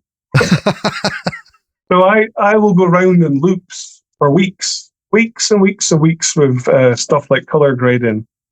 And the audio aspect is the audio is actually the biggest part of making a movie. It's the most, you spend about 8 to 10 weeks doing the audio, and there's just so much on the delivery side for when you're handing over a film. Mhm. The audio is a killer. And if I could ever afford to get a professional post audio guy, I would do it in a heartbeat. In a heartbeat. I would love just to come in and they're like, the movie's done. I'd be like, woo! So my question then is, knowing these things, so with the knowledge that you have, when you are envisioning this next project, whatever it is, whatever it is, in the writing process, do you factor in some of these things? Because I know, all of it. Okay, because I know when we Yeah. Writing it, you're not going to tell from the paper, but we talk about what the lighting would be like, what the mood is. We see the film version of what we're writing, and yes, what we're not as versed as you in like audio. I don't know anything about audio yet. I stumble through putting this thing together, but like, this is the podcaster. I don't know about audio. I've said it on the podcast. I'm not an engineer. I don't know what the fuck I'm doing. It sounds good. Okay, cool. Does it affect how you write the script? Like you do something and you're like, there's no way this audio wise, this just won't do.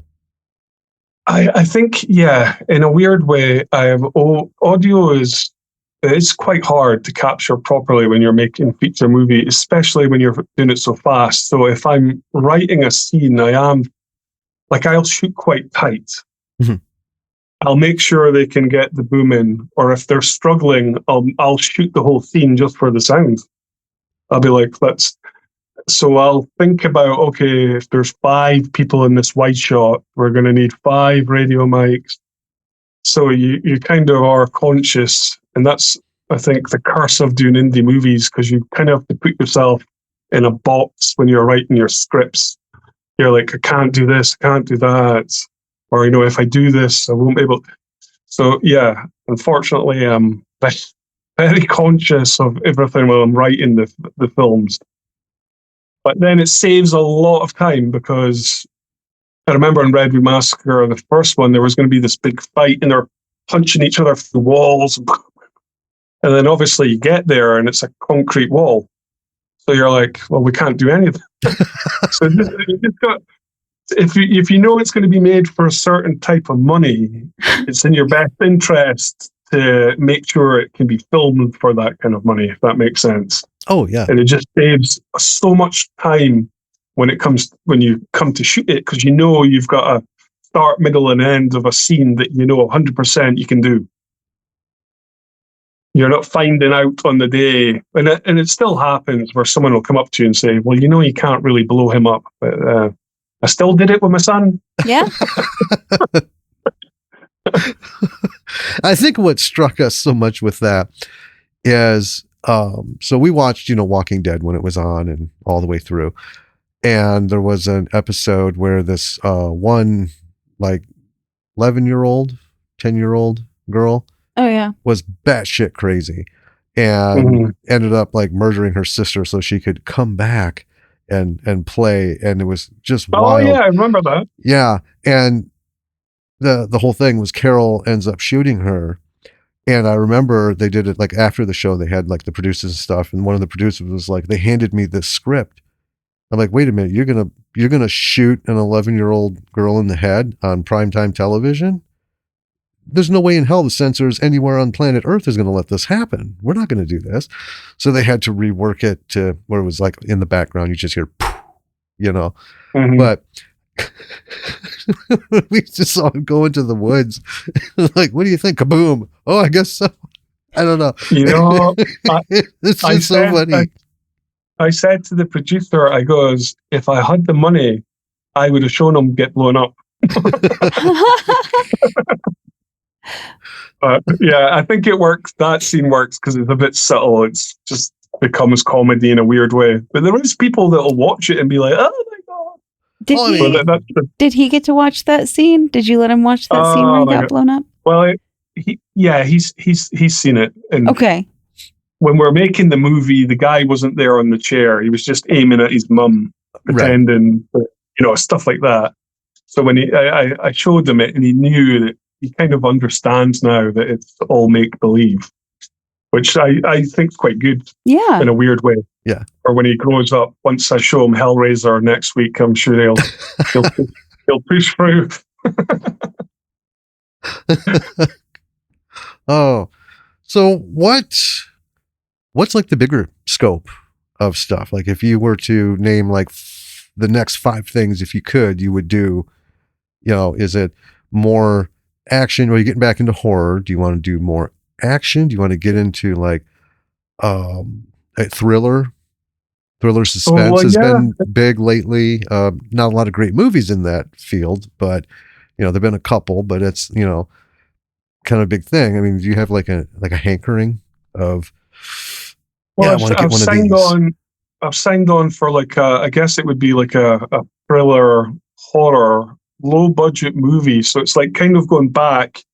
One of the things after doing the last 3 movies, the $250,000, it just feels big. And even though it's small in the world of movies, there's just so many people, and there's like it's just a non-stop pressure because money's going out every day, that we were like, let's go back.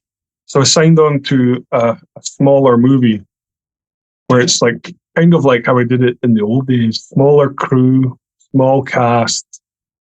So we're going to try that out. I think that's our next movie. It's nearly signed up by the sounds of it, but you never know. And then I signed up for a big action movie they're shooting in Uganda. So it was my first director for hire job, I guess. Okay. Like it's like the script's nonsense, and it's like Die Hard in Uganda. And I was just like, I'll try it. I'll give it a go. So they're in Uganda now. The producers, it kind of stalled. So they're back trying to get it going, and that had like I'd never heard of him, but it had like a famous guy from Sons of Anarchy was going to be one of the stars of that one. Oh, okay. I don't know who he is. I know some of I never watched it, but I know some of the folks from there. I don't know, and I met like some Disney actress for that film, which I also didn't know. I had to pretend I did, obviously. But what was the other one? I'm doing. There was a big vampire film I wrote.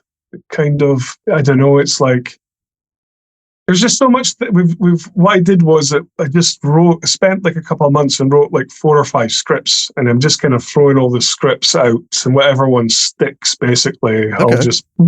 I'll follow the money. So this Uganda one, you're going to be gone, or do you know how, like an estimated I think like time? It's like 6 weeks. 6 weeks. Wow. So I convinced the stunt coordinator from the I Am Rage and Primal Games to go over, and the same focus guys. So like if I'm going to die over there, I'm making sure I'm taking as many people with me. That's right. They're going out with me. So would you be would Lorraine be going with you, or is she going to stay back? Okay. It's kind of, the movie's like set in this big famous university in like one of their big cities in Uganda. Mm-hmm. So it's like a terrorism. It's Die Hard. Sure. I think deep down it's just to promote the university. To be honest, I think this is why they're making this movie. But it's like action, guns. It's a lot. It sounds like it could be a lot of fun, or it might be the worst movie ever made. It's one of the two. So I'm hoping somewhere in the middle, if it finally happens. You could still have a lot of fun with the worst movie ever made. I mean, you can. I've made a couple of them, so I may as well. Come on. So, I mean, have you guys been apart that long? I'm just always curious, because some of the indie filmmakers we know, they don't really go far from home. They're literally just like in their backyard or just on the other side of the fence kind of thing. And so if you're doing a project for someone else for hire, have you been away from the family that long, that far? Oh, well, I mean, I've done a few movies here in Scotland with another company, and that's like maybe 3 times I've been away from the kids. But when I actually worked in the UK film industry years ago, it was all around the world. It was, it was all around Europe, and so I was kind of I'll be used to. It's no big deal for me to, off I'll go, as long as the money, they pay me the money. I'll go wherever they want. That's kind of it, isn't it? That sounds terrible. But yeah. No, I mean, it makes sense. It's one of those things. I know I'm appreciative of having the opportunity to make films, because I know there's so many people that try all their life and don't get it. Right. So even though I'm like, oh, the script's bad, like I'll go out there and I'll give it my best go. So yeah. I'm curious. Do you have and to me, this is part of the disease that is in Hollywood right now, is every director they get for these big films, they have final cut say, they have final draft say, and sometimes they rewrite the entire thing.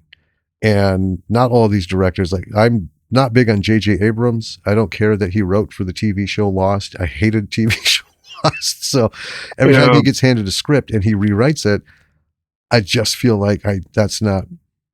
I don't know. If I was a studio person, I'd be like, dude, I'm hiring you to direct it because you know how to get people moving. You know how to get the shots. You know how to put the picture together. Mm-hmm. But this is the story I want you to film. But they always just rewrite it. So do you have any like input, lot on that kind of thing? Or are they like, here's what we need you to do, make changes as appropriate, like shooting problems or something like that? Or, how much do you get to? For the Ugandan film, there was a script, and I told them, listen, I need to rewrite the script. And I mean, the script had a lot of problems, but what I was trying to explain to them is, by me, and this is kind of how it's worked with all my other films, because I've always written them. For some reason, if I write the script, I can retain the entire movie. It's like my only superpower I've got in life. I can retain it and never have to look back at it. I can just go out and I'll be able to shoot it because I've already visualized. Sure. The like you guys were saying, you visualize the movie. That's what I do. I visualize the movie and I go out and I'll shoot the movie, that you see in my head.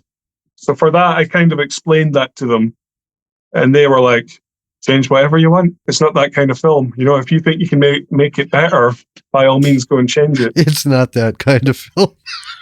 They're like, go and change it, change everything. We just need moving pictures on a screen, man. Yeah. They're like, there's 10 producers that are getting paid off this movie. Just make sure there's a script.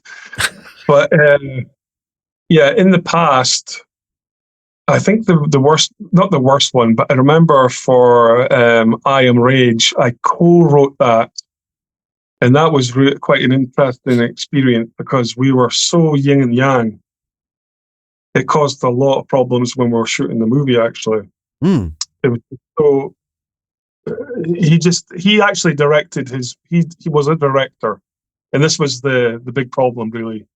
He was seeing it from his director eyes, and I was seeing it from mine, and we just were like this the whole in the movie, which is a shame. But so in that sense, I'm like, I'm never going to write with anyone again. But I think as you move up, people like me, you get less and less say in the script, and it's actually more producers and other people that are pulling it in directions, and they don't even know why.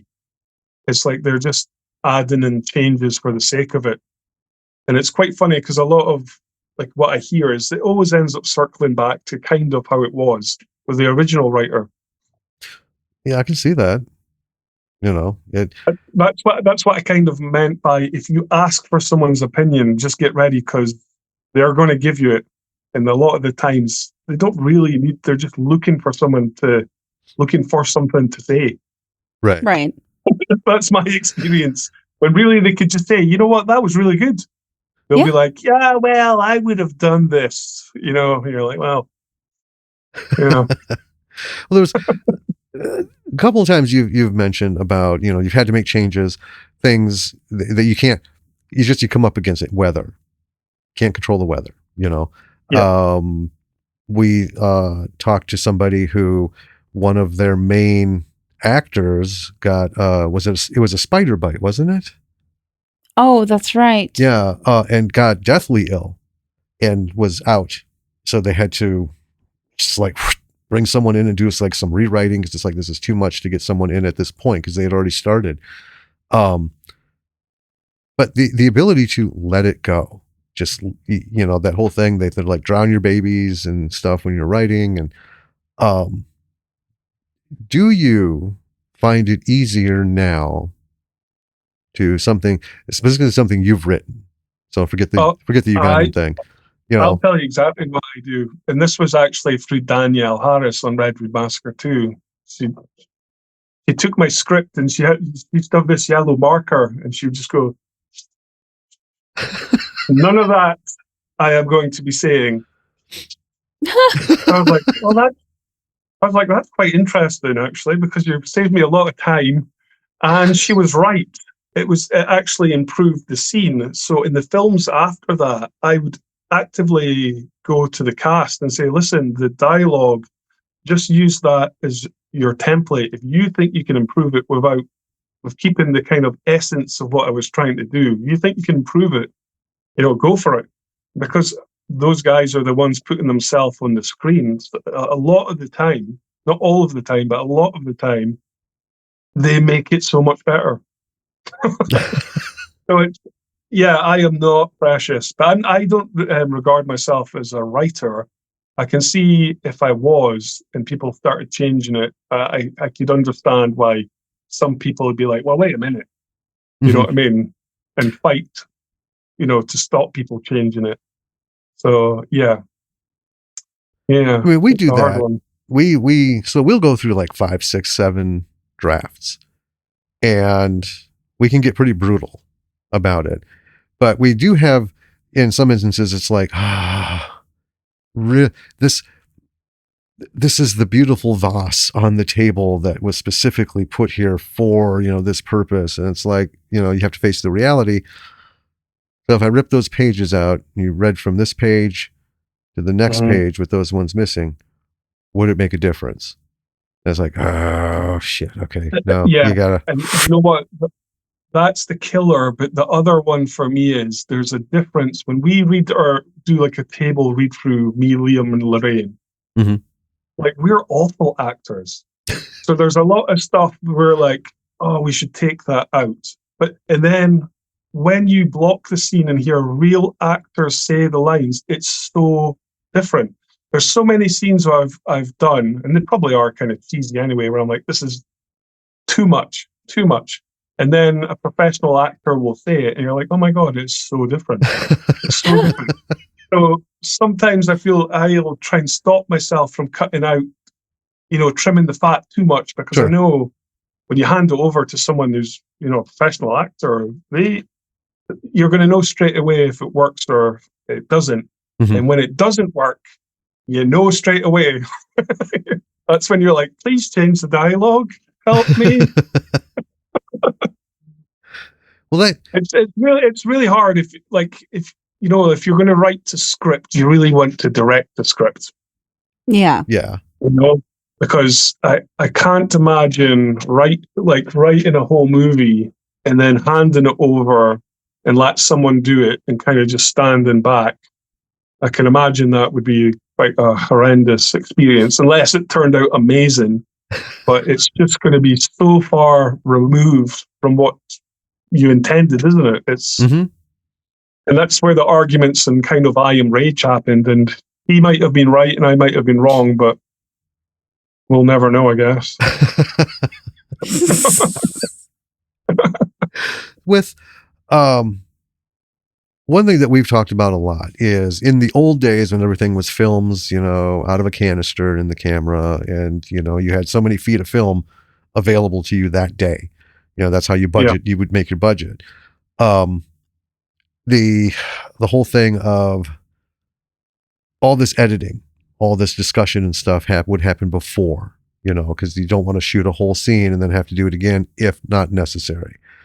But in the world of digital, time is still money, because you, in these bigger productions, you have all these people, right? And they're getting paid, and you have a schedule you got to keep to.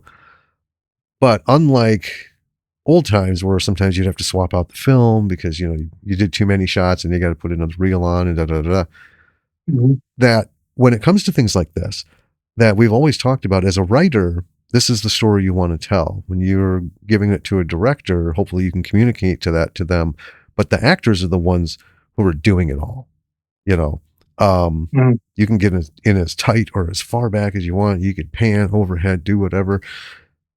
If they're not doing it, it's not going to matter. So the whole thing of, if you do this one thing and it's as the script says, and as the director, you're like, okay, that looked pretty good. If the actor says, can we do it again? I got, I want to try something. It doesn't really cost like it used to using up that film and stuff. And if it's not a complicated scene, like if you don't have to, everybody say, back to one, reset, and then 15 minutes later you can do the second take. I mean, that's time is money. But the ability to just do like a 10, 15, 20 second dialogue exchange or a shot and have them try something and go with what they feel that character would come in. We know some people who have done that, and we know the people who are like, never, time. Do you feel like running that process where you can take an extra minute or 2 or 3 to let the actor try and deliver something even better than you anticipated? 1,000,000%. In fact, one of the things that confused Danielle Harris when we were shooting that movie was I would film the wide shot last. Because traditionally you start with the wide and then you build, you go in closer. Yeah. And I was explaining to her that what I'm going to do is let you change as we go through the process. Change as much as you want. Try as much as you want. In the mid shots, take 1, 2, 3. And then when we've arrived at what you think's the best way to do it, I'll shoot the wide shot. Because that means it's going to edit. Because what normally will happen, you shoot the wide, and then by the time you do the close-ups and you've changed everything, when you come to cut it together, you're still stuck with the original wide shot where you haven't had all those extra, like bits they've added in. Yeah. So I always say to them, try what you think. And that's how we normally start, to be honest. I'll say this, I'll block it out where I'm like, here's where the camera's going to be, here's where the camera's going to move, and this is what I kind of want you to do. And that's pretty much all I'll say. And then we'll roll it, and you kind of straight away know what's working and what's not. And that's where my directing is just kind of nudging, and I'll be like, well, why don't you try it this way? And it might trigger their mind to add something that way. Okay. And when we're all happy, right, we'll just shoot the shit out of it. And let's go to the next one. So, yeah. I mean, that's the thing. I am not very good at writing scripts. So I am more than happy, to let... I always say to them, I can't act. So I don't feel comfortable telling you how to act. It's your face that's going to be up there, forever. Yeah. So I'm like, if you've got something to add, now's the time to add it, kind of thing. And obviously there's some people where that can kind of backfire. There was like a guy in Redwood Massacre 2 where that drastically backfired, given that kind of freedom. But for like pros, I'll say, the real professionals, it was great because they were kind of just self-editing. Well, you're not going to need this. We'll try this. We'll do this. So yeah, that's the way I kind of work. And I know that's kind of frowned upon by most filmmakers because there's some people that won't. They'll be like, it's my way or the highway, or, that don't work. And we've seen some works by those folks. We've talked about them on different, maybe not the particular movie we were covering, but as a related lesson or something. And I think that's one of the biggest travesties is people who have that mindset where, my way or the highway kind of thing, because this whole process is collaborative, if you or us or anybody could sit down and be 100% on every minute decision and not be challenged at any point in the universe, that person would they'd be the only one making movies these days, Yeah. And we've just from each other talking about stuff. We'll do our own read-throughs on scripts, and assign the parts and stuff. And it'll be like either as written, it's not good, or try delivering it like this, say it like this, see if it sounds different, and everything. But not allowing an actor to do their thing, or even like, the director of photography be like, oh, had a thought, you want this, but 5-degree shift, something with the lighting, anything that could just emphasize or bring out your vision and their work even more. I just don't understand how people could be so against that. Even at my level, there is people like that, believe it or not. But wow. I think when you're like a crew of 20 or 25 and you're doing these movies so quick, stuck together, I think approaching a film that way you're doomed anyway. Because in a weird way, you become like this weird, like crazy family, because you're thrown into like a pressure pot for like 18 days. So I think if I would, or someone like me or me was to be like, well, this is the way we're doing it, I think the repercussions through the day and the way people react, it would kind of have a negative effect. So I think by including, and remember, you're paying professional actors to do that. Yeah. And I think it's actually, just talking about filmmaking like a business, it's like any other business. You hire people to do a job, let them do their job, right? You hire them, trust them to do their job. Yeah. I think that's the way. Yeah. Maybe being an actor director, you can get away with it. But I'm very uncomfortable telling. I know I keep going back to Daniel Harris, but there was one, I'll always remember this, where I tried to direct her and she just politely, like with a Jedi Force, shut me down. She was just like, I've done this so many times. Just tell me where to start and end. And I was like, that actually ended up being the best thing she ever did. I was just like, this is brilliant. We wouldn't have finished the film if she never just politely said that, because everything she did was spot on without me having to say anything. It was great. Nice. Yeah. Let them do their jobs. Absolutely. Yeah. Good. Just, we're good. There will be no directing here today. So I was like, okay. Oh man. Kind of an out of the field question. There has been a building trend of directors specifically who made some movie decades ago, or even further, their first like film. And I'm going to use John Carpenter as an example. So his semi-student film Dark Star, which was by all accountability a travesty. You could tell the guy had some knowledge on making a film. I love it. I've watched it hundreds of times in my life, but everything is so cheap and chintzy and cheesy because they didn't have money for anything really. But they shot this whole thing, and it has had for many decades this cult following. There was always hinting at redoing it with a real budget. Huh? Oh. Yeah, with he's going to remake Dark Star with a real budget and with talent and real equipment and stuff. There was a cult classic movie called Street Trash way back from the 80s, and it was just one of those that's just ridiculous and gross. But Ryan Coogler he redid it, came out last year, amped it up, more gruesome effects and just grittier and grosser, because it was really just one of those 80s films that's like, what's the story? It's gross. Yeah. No story, it's just gross. We had things happening, and it had a following. Would you think there would ever be a point if you didn't have to worry about asking folks for money to do your projects?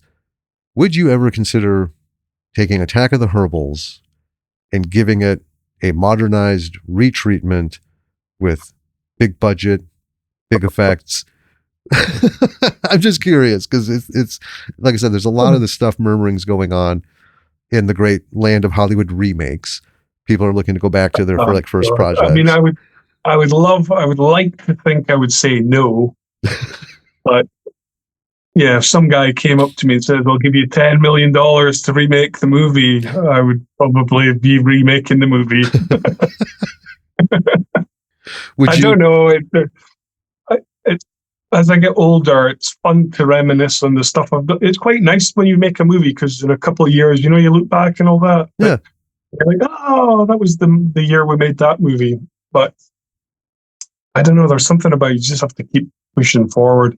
I can understand why they probably want to do it with bigger movies because there's a revenue stream there. But the kind of movies I'm doing now, I'd rather not do it. But if they give me enough money, I would definitely do it. Good answer. There we go. Would you keep the Nazi bit in? Or would you put that back I would have to go even harder. Oh, even up nice. More Nazis. Oh, God. Dead or Nazis. Yeah. More blood. I have to watch that movie back. I haven't watched it back in years and years. It's delightful if you haven't forgotten. It I'm really is. Too scared to watch it back. Well, I don't know if you remember. Sorry. Oh, it's okay. I don't know if you remember. There is a high octane little scooter chase in the film. Yeah, I do remember that because I put that on TikTok recently, actually. I found a clip and I put it on TikTok. Yeah, in that episode, we went on that for like 10 minutes. The beauty of that chase. It's wonderful. I still remember filming that because he was literally tied the wheelchair to it with a rope to like a Jeep. So dangerous. Even though he was going slow, he was still... We're on like a cliff edge as well to the left of him. Oh, God. You think back. Yeah. Wonderful. A lot of questionable stuff happened in that movie.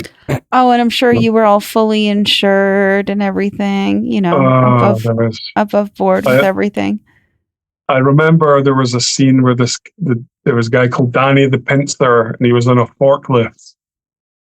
And he told us, "Oh yeah, I've driven forklifts before." And he went through this village and he nearly hit every car. And it's so cool. I was like, oh my God. I would have been bankrupt back then. Wow. Yeah. That's the things you do, I guess, when you're kind of young, making movies. But yeah, my kids are going to see that film one day. Wow. That'll be fun. Should have when they get to that point, you should have like a little watch party with them. Yeah. You're going to see this one day, so let's make it a thing. You know, in hindsight, if I'd taken out all the foul language, it probably would have been more like a kiddie movie in a weird way. Yeah. Minus the Nazis and all that. But yeah, those don't fit in kids' films very well. Although, I don't know, Looney Tunes and Warner Brothers, they pretty heavy on that for Bugs Bunny and everything. So, I don't know. I guess, I know. Perceptions change over time. Yeah. That's it. Even from 2011, when we shot that movie or whatever, to now, you would never shoot a movie like that. No. That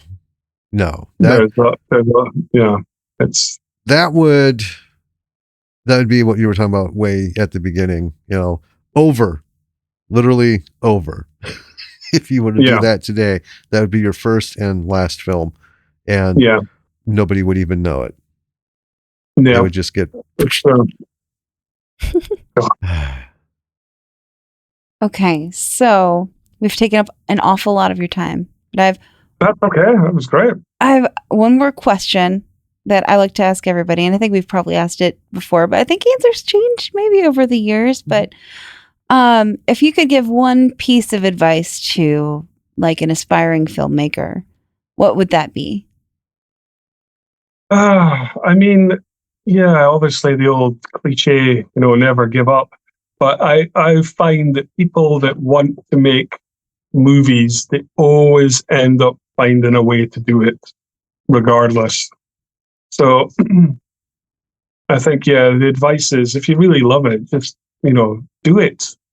We used to have an old saying back here in Scotland: you'd have film spectators and filmmakers. You'd have the people that always talked about it, and then you had the people that were like, regardless of how bad it's going to be, I'm going to go out and make it.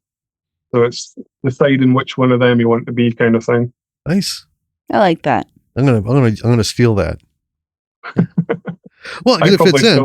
It's like I said, there are people who talk about making the movies, and then there are people who make the movies. So we always give credit that this person, out of the thousands who are never going to make a movie, this person did it, good or bad. And you can't take that away from them. And that's always a lesson. Yeah. Yeah. Even if it's truly terrible. Exactly. Yeah, there've been a couple.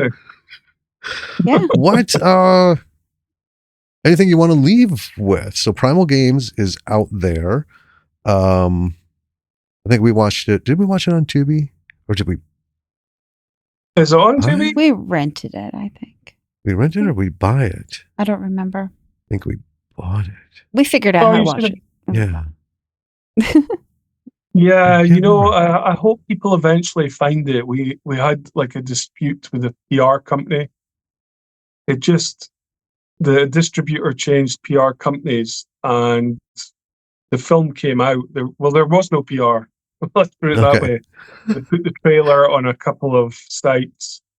There was no reviews, no articles, zero. So, I mean, the film it's out there, but people don't even know it's there. We even had to set up our own letterbox page for it. Oh, really? Which was Oh, okay. So, according to IMDb, it is on Prime Video for rent or purchase. It's on Apple TV, Fandango, Prime, X. It's on it's basically everywhere. But the problem is, people don't really know it exists. It's not getting any time on ads or for other shows and stuff. No, it just it doesn't exist. That's so unfortunate because it's so fun. Well, we'll make some pushes. Well, I think once I think it comes out in Tubi in maybe a month or something. So once it goes on there, it'll start getting some title awareness. But it was kind of weird. So it's ongoing, let's put it that way, with our PR problem. Okay. We ain't going to let it go. No. Yeah, that's so. But we get charged. We get charged a lot of money for the PR. Yeah. Yeah, you would expect some PR, I would think. It felt like they pushed I Am Rage pretty hard, but. Oh, I mean, the last company was so different. They're like, there's no one in your movie. It's an indie film. So title awareness, we are going to put it everywhere. Yeah. So by the time it comes out, people might, oh yeah, I've seen that title. I'll give it a go. Right. As with this other PR person, she was like, well, it's different now. Netflix does it like this. We're going to release the trailer 1 week before the film comes out. And we're like, what? And lo and behold, we didn't realize that that's all she was going to do. Just put the trailer out a handful of sites. And then, that's me done. See you later, guys. Jesus. Well, we'll see if we can't push. We'll push in different episodes on things. Because, I mean, that's what we do. And like I said, you're not going to make millions, and they're not going to come storming the gates, but we can get a dozen people to see it and talk about it, and my boss is going to be watching Redwood Massacre.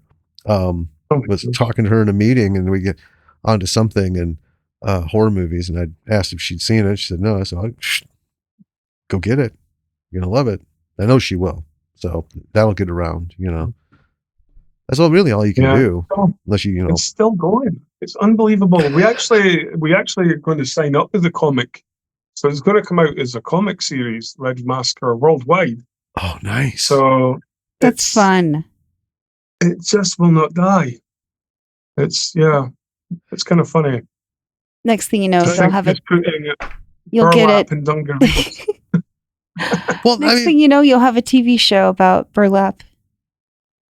Maybe. Well, I don't know. I mean, we tried telling you way in the beginning. Redwood Massacre is really, really good. It hit all the marks. It was funny to us in certain points, not like because something was bad or silly, but just the way Ben portrayed that silent mass and just the looks with no expressions other than the mask. Everything worked so well. It hit all the tick marks, and it satisfied the traditional stuff. It satisfied the new stuff. It had a new look and feel to it. The penis in the jar thing, that was just a thing. That didn't factor into it. That happened in the second one as well, and funnily enough, I've managed to get it in the third one. Nice. I thought, why not? It's always good to have a through line. I hope the third one does get made, because I think I might have just got it right. Learned from the first one, learned from the second one, and I think I've got there in the middle with this one where it might be received a bit better. So I hope they finally pull the trigger on it. So do we want to see this and the comics. Yeah. I mean, we're gonna have to keep us on the schedule here and let us know when something's coming out, because I love comics. I don't know. Well, turn your camera up a little bit. Turn my camera up a little bit. Show the boxes. There you go. So those are my comics boxes. Used to be an avid collector as a kid. Oh, you can't see her? That's right. I only see you. Sorry. Oh, yeah, that's the problem, because her. Go ahead. Unmute. Oh no, it's gonna get echoey, and you're recording this. I'm not doing that. No, just do it and say hi, and it'll give you your camera. And then mute. Hello. I see it. Okay, there you go. Yeah, so her actual Zoom mic is muted. It's all going into the thing, so her thing doesn't show up. But anyway, yeah, love comics, so I can't wait to add those to the collection. Yeah, I'm curious myself. See what we come up with. You know what? The budget for their comics is more than the movie. Really? So yeah. Wow. I think they're doing like 5 indie movies. So Redwood Massacre is one. So the 5 together, it's like over $100,000 to produce the comic. Wow. So yeah, I look forward to see what they do, I guess. Cool. If not, guys, I'll send you the script for the third one. You can burn it outside in your garden if you ever get too cold. Oh, we'd love to see it. Absolutely. It does get cold around here sometimes. So. I mean, that exactly. does too. There you go. That my script's fully served dual purpose. So, David, before we head out of this interview, what do you want to plug? Where can people go to find all your cool stuff? You know what? Right now I'm doing amazing on TikTok. If they can find me on TikTok, it's great. It's just Clear Focus Movies.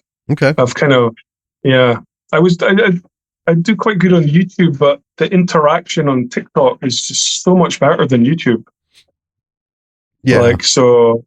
And it's a shame because it's going to change in the US soon and change here. But in the meantime, we're getting lots of interaction, comments, and all that kind of stuff. So if people do TikToking, come and find us. Clear Focus Movies. Perfect. All right. Well, David, again, thank you for your time. It's been too long. We've really missed the whole journey of everything that you've been doing. And hopefully we'll be talking more again. Maybe even get you and Liam on for another 4.5 hour marathon. Yeah. Liam would definitely do it. We'd love to have you guys on as a team again. Even like Hannah and all that, they would love to talk and all that. So if you ever run out of people. Yeah. I will reach out to you about that, because that's just before we took our break that we were getting things set up with Hannah, basically the ladies from I Am Rage. Oh God. Oh yeah. Remember that? And we were just like starting to get, and then it was just like everything started happening. Like, okay, we can't, because it was going to be weeks out before we could do it. But anyway, we'll get some of that put together and give everyone their due, and apologize to her in person for being so stupid with her name and pronouncing it. We're just trying to cover bases. Well, thanks, guy. Yeah. Appreciate you taking the time to do this as well. Oh, So- anytime. Anytime you want to talk to us, we're totally down for it. Yep, we'll set it up. So All like right. 2 in the morning, I can just give you a call. I'll be Yeah. like, I've got I mean, a problem we- with Liam Afton. I can't guarantee the quality of the setup at 2 a.m. if you just wake me up, but I'll get something going. All right. Yeah, I know genuinely. Thanks for doing it. 'Cause I know it's like making movies, podcasts, and all that. You got to set it up, and so Well, hopefully people this is the kind people of stuff listen to that it. makes it worth it. So, all right. Well, we will let you get back to it. And B-Siders. Until next week, this is Danny. And this is Jim. And we're out.